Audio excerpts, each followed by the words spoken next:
Alrighty, good evening, everybody, and welcome to Astronomy on Tap Atlanta.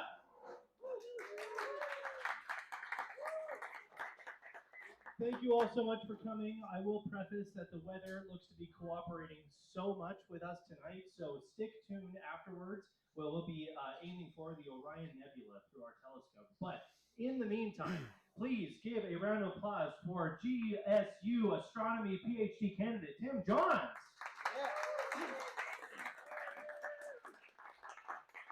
Tim got his bachelor's in physics from the University of North Florida, where he graduated summa cum laude.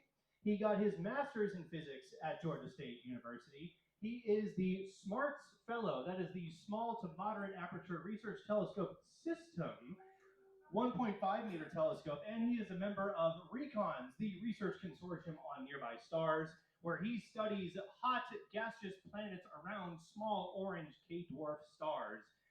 But that's enough from me. Everybody, please give one more round of applause for Tim Johns.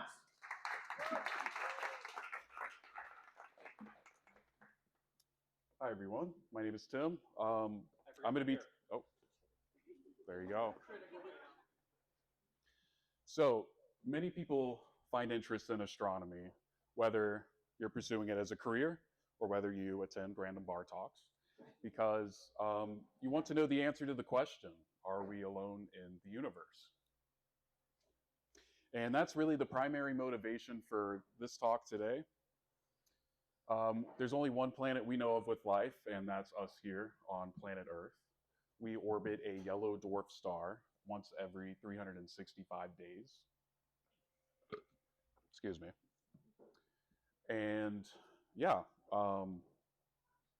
I've also been to many conferences in the past few years where this is all really people talk about. There's way too many sessions on exoplanet science, which is cool and great, but where's room for the other sciences, the other astronomy? And okay, it would be pretty cool to find out what aliens look like, whether they are little alien green men, whether they are Marvin the Martian, or maybe they're people just like us. This is actually my PhD advisor. We do have reason to believe he might not be a part of this world. So basically, the talk I'm going to do today is going to kind of address what are the current efforts in the field of astronomy to answer the question, are we alone in the universe? We're going to preface this talk just by talking about how we even begin to find exoplanets like Earth. And just for terminology reasons, exoplanet just means a planet that's outside of our solar system. The Milky Way contains somewhere between 100 billion and half a trillion stars. Our sun has 8 planets, and there only has one that's like our own, Earth, because we're on Earth. But if we assume that every star in our galaxy has at least one Earth-like planet, that means we have about 100 billion or half a trillion chances to find life. But it's not that simple. It never is. So this kind of just shows us where we are right now. There's about 6,000 known exoplanets currently. This is just looking at planet mass on the y-axis, going up and down, versus the orbital period on the x-axis, which is how long it takes a planet to complete one full circle or an oval around its host star. Each of these dots are color-coded by the method of discovery. You'll notice most of these are done by the transit method and the radial velocity method. You also will notice there's some solar system planets here in pink with dots in the middle, just to kind of show us, for reference, what types of planets we've discovered. The first thing you'll notice is, wow, that's pretty barren. We don't really have anything that orbits, that is Earth-sized and also orbits sun-like stars. But we do have quite a few over here in much shorter orbital periods. I think out of this plot, there should be about 400 stars that orbit in the liquid water zone around their host star. Some other things to notice about this is we've seen a lot of planets that are much larger than the Earth, uniquely named super-Earths. There's also large planets that are orbiting on really short timescales. This is 10 days right here. These are known as hot Jupiters. And there's also a lot of Jupiter analogs. There really aren't many other solar system planet analogs other than ones like Jupiter.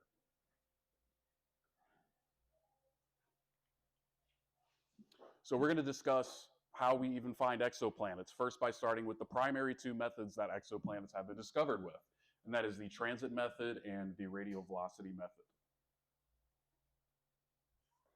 So the transit method basically is we're looking at a star, we're measuring its brightness over time, and if we see these characteristic dips, right here we're just looking at the amount of starlight over time. If we see these characteristic dips, that gives us a sort of hint that something is passing in front of the star. This schematic right here sort of follows this dip right here. So if we wait for it to circle back around, there's our first planet transiting, passing in front of its host star. There's a larger one which creates a larger dip in brightness. And if we stare at a star long enough and we start seeing these characteristic dips over and over and over again, then we can start characterizing really what this planet actually looks like. Primarily, space-based instruments are what uses the transit method. Some examples are the Kepler Space Telescope, which has confirmed over 2,600 exoplanets on its own, now retired, rest in peace. There's also TESS, the Transiting Exoplanet Survey Satellite, which is the current generation for transits, and it's about to enter, I think, its 8th year, which is why it has a birthday hat over here. So almost happy birthday, TESS. But yeah, the idea is we're detecting a lot of exoplanets. I believe this is the method that has detected the most amount of exoplanets. The next one is the radial velocity method. So assume we're this pair of eyeballs staring straight ahead at this planetary system. We're looking at a star in the middle, orbiting a common center of mass with a planet on the outside. What we're looking at over here is radial velocity, the measurement of how much a star is moving either towards us or away from us over time. Down here, we're looking at a spectrum. This is the amount of light collected in different color bins, which are these over here, the wavelength. So we collect a bunch of star from a light, we break it up into different bins of color just to see what, these are basically chemical fingerprints to what could be in the atmosphere of a star. The blue lines right here represents where we should measure this element in a laboratory here on the Earth. So if we gather this, we can make points up here with a radial velocity. I won't get too much into the details on that. But over time, if we start seeing that some of this light gets redshifted, that's when the star is moving away from us. The planet is at its closest point to us. Or whenever it is blue shifted, this is when the spectra starts moving to the left, the planet is furthest away from us, but the star is now moving towards us. And if we map something out like this over time, lots of observations, maybe we have a planet there. And primarily the radial velocity method, this is the #2 amount of detections for exoplanets, is primarily done by ground-based instruments. Some instruments we actually use here at Georgia State University as well. And basically what a spectrograph does, we collect light through a telescope. That breaks up the light into different bins of color, and it creates a spectrum as we saw on the previous slide. So how do we find exoplanets like Earth? That's primarily between the transit and the radial velocity method. Through space-based for transits and ground-based for the radial velocity method. And luck, we don't know they're there until we look. That's why it's important to fund all of these surveys, and also especially these space telescopes, where they look at a lot of different stars and really give astronomers way too much data to work with. That some of these discoveries are even found years and years after the release of the data from the space telescopes. So we're going to transition now into where are the best places to look for Earth-like exoplanets. We figured out how astronomers detect these exoplanets and confirm them. Now, where do we look? We know the Milky Way has tons of different types of stars, tons of different types of environments. We're going to peek into that yet. But the first hint is what do we have here that allows us and many forms of life to live? That's liquid water. So the first thing we're going to look at is the habitable zone. This is a region around a star where liquid water exists. It's different for many different types of stars. We'll get into that soon. But if you are a star with liquid water and you're too close to your if you're too close to your host star, your liquid water is going to boil off and there's just going to be water vapor remaining, or it's going to escape into space. If you're too far outside of this region, the habitable zone, you're too cold. Your water is going to freeze. It's going to remain as ice on the surface. And like I said, the universe provides us with many different types of stars. We're looking at the hottest types of stars, the largest, and also the shortest living over up at the top, the O-type stars. And we work our way down to the M-dwarf stars. These are the longest living, but also the smallest and the dimmest stars. Our sun is a G-dwarf star, and we're about here in its lifetime, about 4.6 billion years. So if it took this amount of time to evolve complex life like us in this room, we probably want to write out the first 4 stars. Now, life did appear on Earth somewhere between 3 and 4 billion years. So maybe F dwarfs aren't so, you don't want to write those out too much, but if we're looking for things like complex life, you probably want to focus on places we know life exists, like the G dwarf stars, or stars like K and M dwarf stars, the ones we know live for extremely long times. That's 50 billion years, and if you can't see this over here, this is 1 trillion years.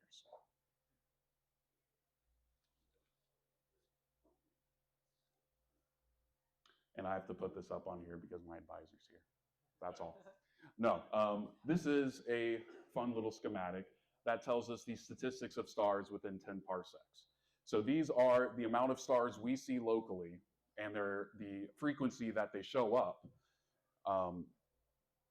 And presumably, if we see these types of stars locally, this is what the universe's content should be.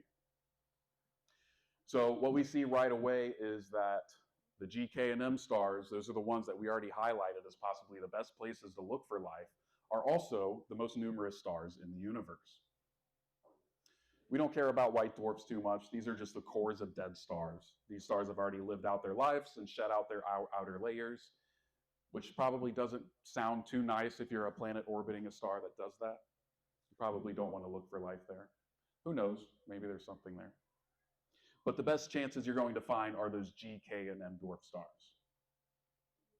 And if you're interested, if you like this, you can come get a sticker. I'm going to put them up here after this talk is over.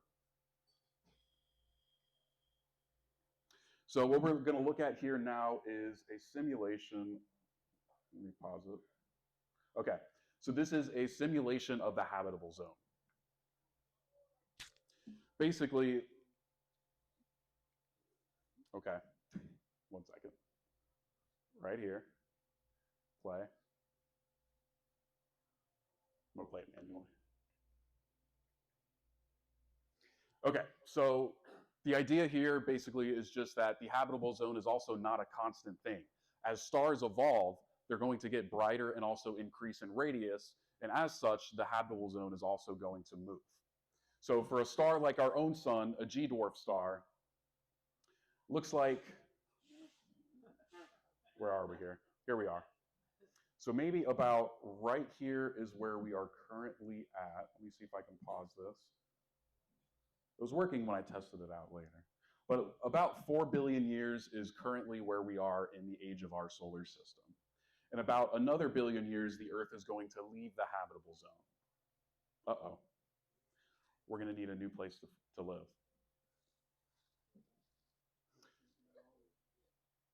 And just afterwards, that just shows us that our star is evolving. It's going to shed its outer layers, and all that's left is going to be the core of our sun.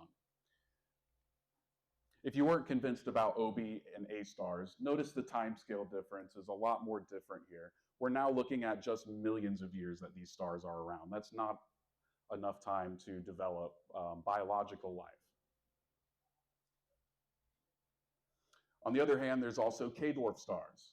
These stars live up to 50 billion years, as we saw before. This is a more massive K-dwarf star. So we're looking at about 30 giga years here. Right there, we just passed the age of the universe. This planet is still in the habitable zone. This looks like a pretty good spot to look for things. For the longest living stars, already we're going to pass 10 times the current age of the universe, and the habitable zone has barely changed at all. These look like good places, right? It's never that easy. One thing I want you to notice is this dotted line on this star, or on this planet up here. Basically, for M-dwarf stars, they have a problem known as tidal locking. The same reason the moon always has one side of it facing us is the same thing as tidal locking. So this planet around an M-dwarf star is always going to have one side facing the host star and one side facing opposite of that. So it's going to have permanent day on one side, permanent night on the other side. That doesn't sound too nice, does it?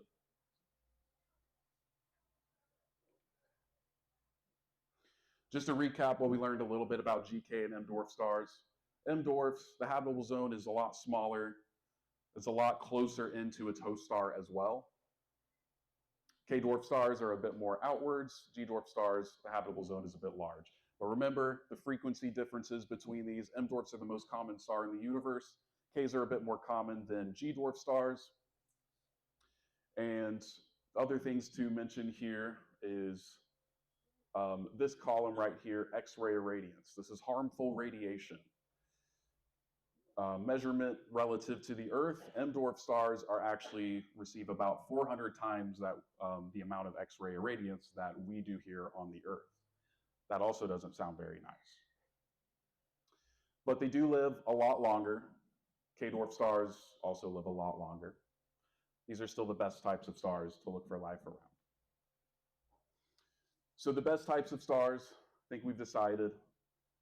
We want to look for the habitable zone. That's where liquid water exists. We don't really want to look at O, B, A, and F stars. They live long, live fast, die young, and they're also rapidly rotating. So our sun makes an orbital period, a rotation period, once every about 20, 25 days. Stars like O, B, A, and F stars rotate once every couple of days. The best options are GK and M-dwarf stars. And maybe K-dwarf stars are the best. Not biased. I do study K-dwarf stars, by the way. If you want to hear more, ask me after. So now we're going to transition into, have we actually found any Earth-like exoplanets? Have we found any worlds that are actually possibly habitable? I want to first preface by saying, be careful about news headlines. They're always going to provide a sensationalist headline so you can click on it, and they get views, and then they get money. And most importantly, do not get your news from TikTok. Do not get your news from TikTok. 3I Atlas was an interstellar comet that passed through our solar system, and it technically still is around-ish, right? Yeah. We looked at it. It's not an alien spaceship. Scientists are not 99.7% confident that there is life on K2-18b. That's actually a wild misinterpretation of statistics. And no, NASA did not find city lights on Proxima b.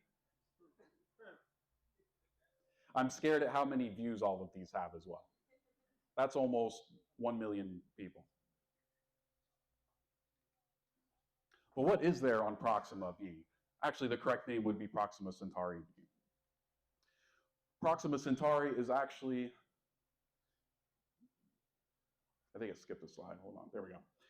So Proxima Centauri is actually the nearest star to us here on Earth.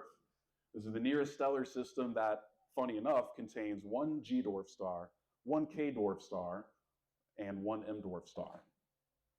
The G and the K-dwarf star orbit each other roughly on an orbit equivalent to the Sun and Uranus in a oval-shaped orbit. Proxima Centauri orbits about 13,000 Earth-Sun distances away from these two stars right here. But what is interesting about Proxima Centauri is that it is the nearest exoplanet to us, and it is also the nearest Earth-like exoplanet to us.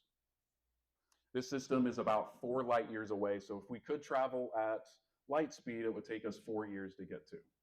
We can't travel at light speed, by the way. So this planet is thought to be roughly around the mass of the Earth, and it also is roughly around the size of the Earth. But it is around an M-dwarf star. What did we just learn about M-dwarf stars? They tend to tidally lock their planets. So this does orbit once every about 11 days.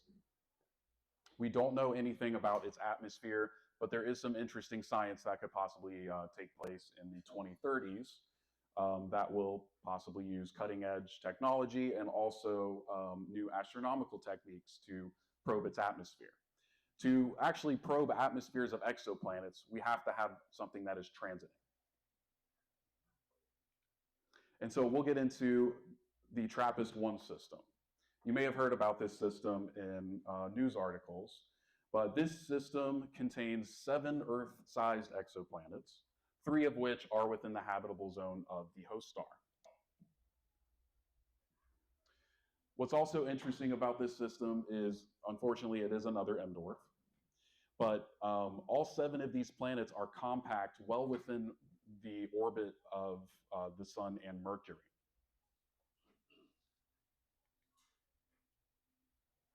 TRAPPIST-1 is an M-dwarf star. It is actually a late M-dwarf star, so it flares quite frequently.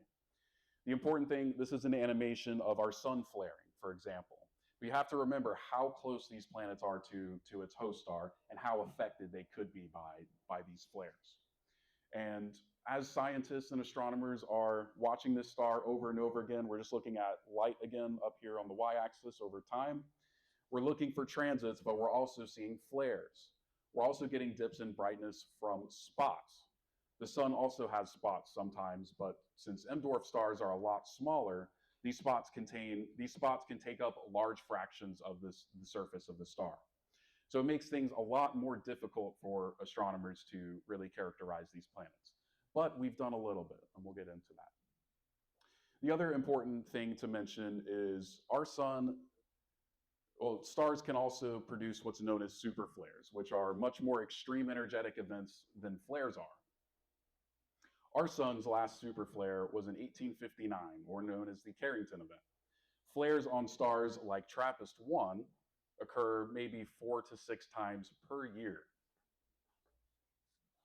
Doesn't sound like a nice place to live. And that is if there even is an atmosphere in the first place. So this schematic also shows us star spots over here, and this over here this is a spectrum. These are 4 different spectrums taken. I don't know the time scale in between, but this just goes to show how much this star changes from observation to observation, showing us, one, how difficult it is for astronomers to find planets around here or to characterize atmospheres, but more importantly, how detrimental this environment is for exoplanets. Basically, throughout all the papers I read on TRAPPIST-1, the consensus was that the star sucks.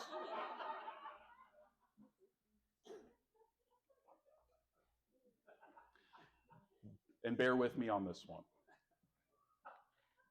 What we're looking at is, this is a thermal phase curve. You're getting heat up here on the y-axis, and this is over 1 full orbital period, or phase, so 1 full circle around the host star. This is for the exoplanet TRAPPIST-1b right here. And actually, I don't remember pausing this, but it paused at the perfect spot I wanted it to.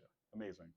So the first black dot right here represents this exact scenario right here. We're getting an observation of the star along with the planet at the same time. Remember, M-dwarfs tend to tidally lock their planets. One side is always facing the host star, one side is always facing opposite of that.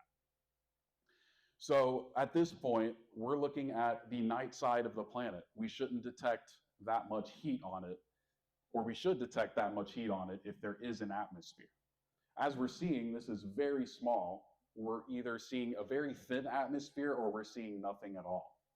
And because there's a large amplitude difference between this point and this point up here, this point would be when we're seeing the day side of the planet. I'm going to continue this animation to show you where the day side is. I'm just going to skip ahead. Okay. So right about here. So this would be the second top point right here. This is when we should see the most amount of heat, because this side is being heated all the time if since this planet is tidally locked. All of the gray dots you're seeing are just different points, different observations in between when the planet is in front of the star and when it is peeking behind the star. All of the colored lines right here are models of atmospheres. So for, let's say, this purple one right here, this is, whatever this means, a pure oxygen atmosphere. It should follow, the data that we collect should follow this curve right here. And obviously by eye, you're probably thinking, does this fit anything? It really doesn't look like that. There's a lot of scatter within the data. This is no longer astronomy by eye. This is when we need to use complex statistics to tell us which model the data prefers. And that's essentially what this parameter is right up here. It tells us how well is the model, how well is the data fitting the model. And a lot of what you see here is, well, these are all basically the same number, 1.6, 1.9, 1.8. Basically, these aren't enough to rule out any of these atmospheres. But the best fitting atmosphere is that it is airless, that it does not have an atmosphere.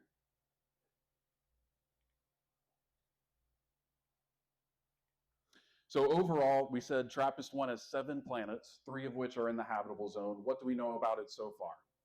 TRAPPIST-1b, there's likely no atmosphere and it's volcanic. That's just the best fit model. TRAPPIST-1c, there's likely no atmosphere and there's a reflective surface or weak oxygen. D, likely no atmosphere or extremely thin and cloudy. E is the first one in the habitable zone. They've not been able to rule out whether it has no atmosphere or whether it is nitrogen dominated, just like the Earth. And F and G don't have any current published results, but all of these are being observed quite frequently with the James Webb Space Telescope. The next one is K2-18b. This star is about half of the size of the sun. It is another M-dwarf star. Just because these are the smallest stars, these are also the easiest stars to observe. Because when a planet is passing in front of an M-dwarf star, more of its light is going to be blocked out, especially because the star is small and also because the planet is going to be covering more of the surface area of the star during the transit. But basically what we're just looking at here is K2-18b is an exoplanet that's roughly about 9 times the mass of the Earth. It's about roughly twice the radius of the Earth, but that doesn't sound so Earth-like. What's so interesting about it? The preliminary results from the James Webb Space Telescope tells us, that this exoplanet contains methane. It also contains carbon dioxide, and there were some hints that there is possibly dimethyl sulfide, which is thought to be a biosignature. It's thought to be produced from life. And at the time, this was the only known mechanism for producing dimethyl sulfide is from plankton or algae in the oceans, because we see that here on the Earth.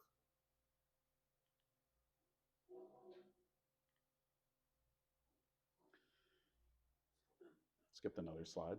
There we go. So in 2024, Medusa Don published a paper saying that within 3 sigmas confidence, which means 99.7% of the data fits the model, he was that confident that there was a dimethyl sulfide detection. The problem is, yes, I know, Justin. He's making a funny face. The problem is, a 3 sigma confidence level is only as good as the model that you match it to.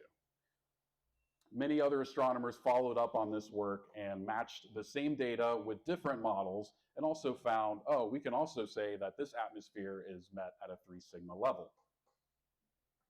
And generally, a 5 sigma level is what is known as a discovery in most area of physics and astronomy, which means greater than 99.9999% of your data fits your model.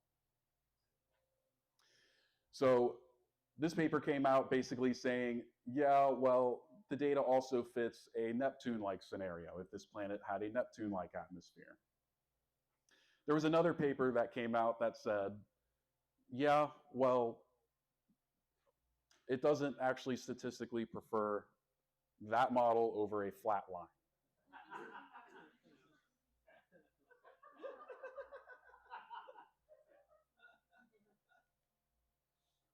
And come to find out, dimethyl sulfide actually can be produced by other things. We detected it on a comet not so long ago, and according to the page of Wikipedia, can also occur in beer. So personally, my theory is that K218b is actually a planet-wide brewery, and we're getting sent samples by comets. Talk about interstellar marketing. I think they're doing a pretty stellar job.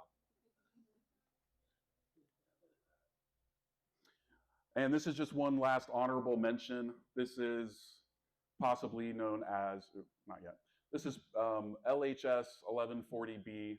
This is a, well, it's larger than the Earth. I don't remember what the numbers are on this, but it's an exoplanet that's actually a little bit past its host star habitable zone. And of course, one more time, it is an M dwarf. It is orbiting an M dwarf.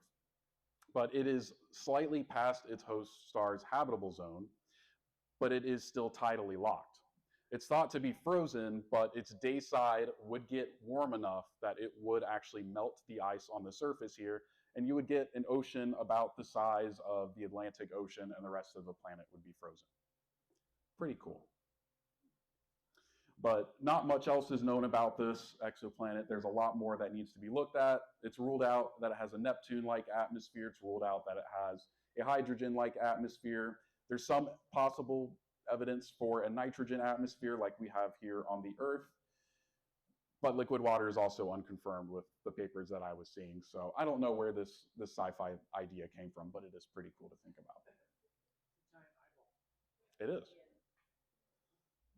And scientists also found that its host M dwarf star, the star that it orbits, is actually relatively quiet compared to other M dwarf stars, but they are still seeing some types of stellar contamination when they're observing it.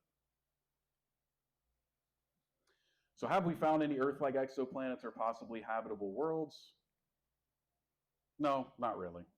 There's no conclusive evidence, but with everything that transit-based telescopes are using, the James Webb Space Telescope, we're learning a lot more about our models and how to improve our efforts into detecting Earth-like exoplanets and their atmospheres. There's plenty of candidates to work with, as we saw in the talk here today. And there's also many more that I didn't have time to discuss, but I thought these were the most interesting and the most that have been talked about in the news. And this is only the beginning of our search. James Webb launched in, what, late 2022, right? So 2021. Okay, so it's only been around for 5 years. We have only begun our search for planetary atmospheres.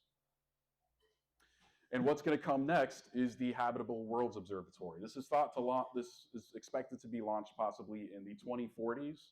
The goal for the launch is to already know and characterize 25 Earth-like exoplanets. And it's going to be a little bit bigger than the size of the James Webb Space Telescope. It's either 6 meters or 8 meters. It hasn't quite been decided yet. But the main science goal is, by using this coronagraph, we're going to block out the starlight and try to directly image and characterize the atmospheres of Earth-like exoplanets. But the contrast ratio is where our technology currently is not at. So there's going to be lots and lots of testing in the next decade to ultimately meet this goal. And this is just a zoom in of what it could possibly look like taking an image with HWO, the Habitable Worlds Observatory. Other considerations. There's a lot of other smaller factors that could play into life. I'm just going to list a bunch right here. Do we need a moon? Is there a perfect amount of UV radiation? Do you need a Jupiter-like exoplanet to protect you from asteroids? Do comets and asteroids deliver water? Can they create atmospheres? Do they destroy atmospheres? Earth is technically on atmosphere number 3, some reporting up to 5. So do all exoplanets' atmospheres survive what our planet has? Another consideration is subsurface oceans, which isn't dependent on the habitable zone. It's thought that Enceladus and Europa, which are around, these are moons around Jupiter and Saturn, it's thought that the tidal forces are enough to basically create circulation and melt the ice underneath the surface of these moons. So it's possible this is one other method for finding habitable worlds. And maybe there's life not as we know it. If you're interested in space travel, as I mentioned before, the nearest star system to us is Proxima Centauri b. This is 4 light years away, so it would take roughly 4 years if we could travel at light speed. Since we cannot, the best spacecraft or the fastest spacecraft that we have is, I think, somewhere between 600 and 700,000 miles per hour. It would take about in between 6,000 and 7,000 years just to travel to our nearest star system. If you're interested in learning more about interstellar travel, we're actually having another Three Taverns talk tomorrow at the Imaginarium location. And that is it. I'll take questions.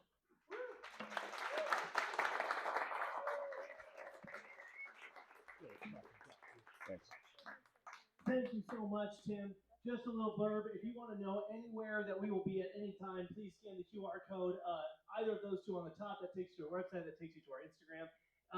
If you haven't noticed, if you've been a fan of us for a very long time, the vast majority of speakers that come to you and talk about their amazing research and things that they know are graduate students, and these graduate students, pardon my French, are paid dick. So if you have the means, these are all lowly people who make $20,000 pre-tax. So if you have the means, please support us. 100% of the tips go towards the graduate students and nobody else, including the faculty that are here. It doesn't go to us, it goes to them. Thank you so much. We will take questions. I'm going to hijack the first one. Could you go back to the, wherever you had the spectral classifications, OBA, FGKM? Yeah.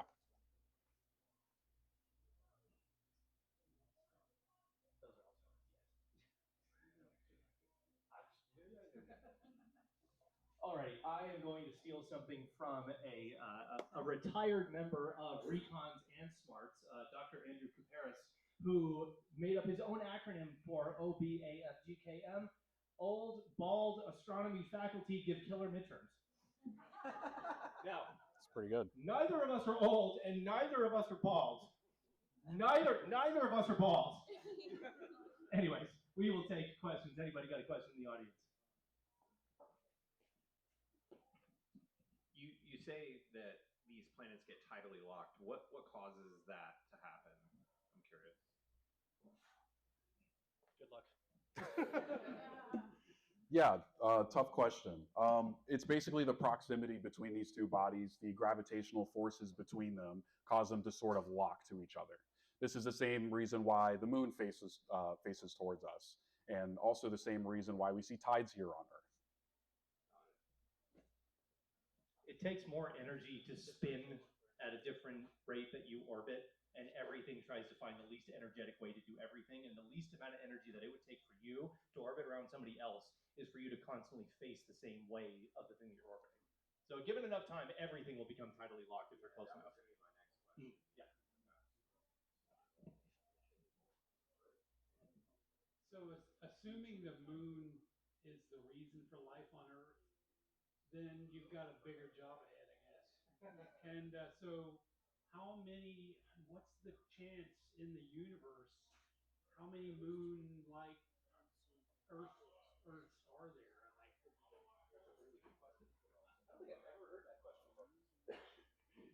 Yeah, fantastic question. I think as of today, there are no confirmed exomoons. We don't know of any exomoons that currently exist, unfortunately. So if we had a comparison, I would say if we had a comparison of how many Earth-sized exoplanets did not have a moon and which ones did, we could possibly answer that question.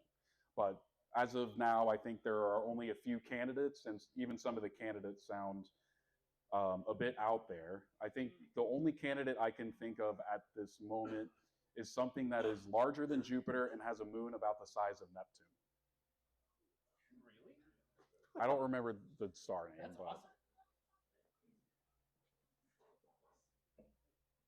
If it's a situation like Enceladus or Titan, would the gas on the inside potentially jetting out? Would that be like cause for alarm or like significant to affect the atmosphere or the life on that planet?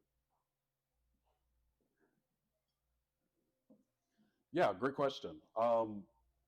What we see with actually Enceladus and Europa itself is that we do see, I believe, we do see chemicals that are shooting out of it. Some of which is, I believe, confirmed to be water vapor around Enceladus. I believe, right. So I don't think that's necessarily a cause for alarm. That actually might be a good thing if you see these things shooting out, because we can't really see inside of them unless we send something there. Are there any questions up top? I'll come back to you. First of all, Tim, nicely done. The kid that grew up so fast, he knows so much stuff. That's his advisor. Can you go back to your TikTok slide? Yeah.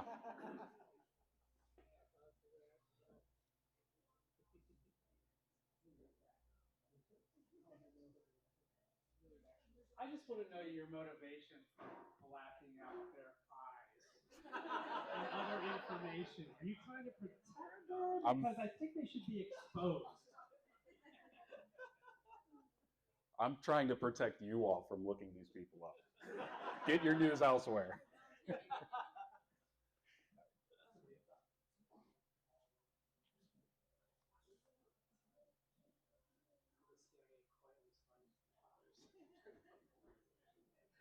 Oh, we're going off.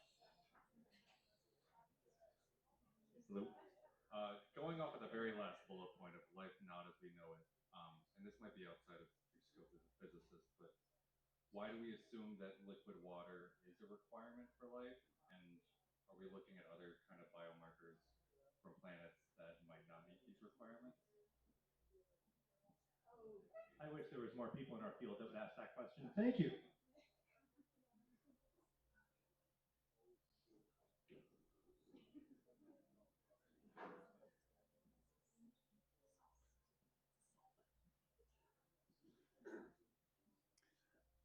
I'm glad you were all the way up there so I had time to think about my answer. Yeah, great question. It is a bit beyond the scope of what I know, but I know water is a solvent. Other things that are solvents could possibly be bases for life. Other biomarkers are, I believe, methane, carbon dioxide. There's definitely others. Dimethyl sulfide was one, but now that we know it can be produced in other ways, it maybe is less so, but maybe along with specific chemicals, it could be a biosignature. Alrighty, let's give Tim one more round of applause.